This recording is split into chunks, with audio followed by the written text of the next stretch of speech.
siapa? Kalau utusan daerah tidak diberikan dalam bentuk tugas pembantuan. Urusan kabupaten kota tidak bisa diberikan. Harus urusan KL. Lampiran Undang-Undang 23 harus kita pegang dan nanti PP terkait dengan penyelenggaraan urusan konkuren Pak. Sementara masih di Seknek tetapi dikembalikan oleh Menko Polhukam yang tadinya harus diatur dengan Perpres ingin langsung masuk di dalam PP. Ya, jadi tambah panjang jadwal pembahasannya. Ya, dan luar biasa tarik menariknya, mana yang mau diberikan ke provinsi, mana yang mau diberikan ke kabupaten kota, mana yang mau dikerjakan oleh KL. Kondisi itu yang terjadi. Jadi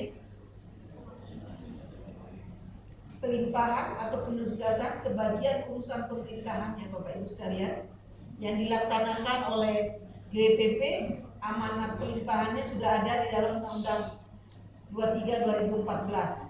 Jadi tidak ada instrumen lain lagi. Ya, kita tinggal menunggu pelaksanaannya nanti PP. Nah, untuk yang kantor daerah yang kita sebut sekarang Balai dan UPT menjadi dalam rangka penyelenggaraan dekonsentrasi, Bapak Ibu sekalian, harus dengan peraturan menteri.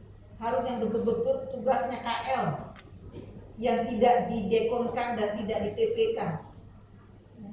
Ini yang nanti cukup sulit Bapak Ibu sekalian, kita melakukan evaluasinya yang nggak mudah. Ya, kalau di sini ada yang dari Balai, dari UPT, ya, untuk kita sama-sama saling mengingatkan Undang-Undang 23 2014, kecuali Bapak Ibu sekalian yang Undang-Undang 23-nya katakanlah revisi atau apa. Ya, tapi Undang-Undang 23-nya sementara masih posisinya masih kita tindak lanjuti. Jadi ke depan memang yang harus kita evaluasi di kantor daerah apakah betul-betul melaksanakan urusan KL.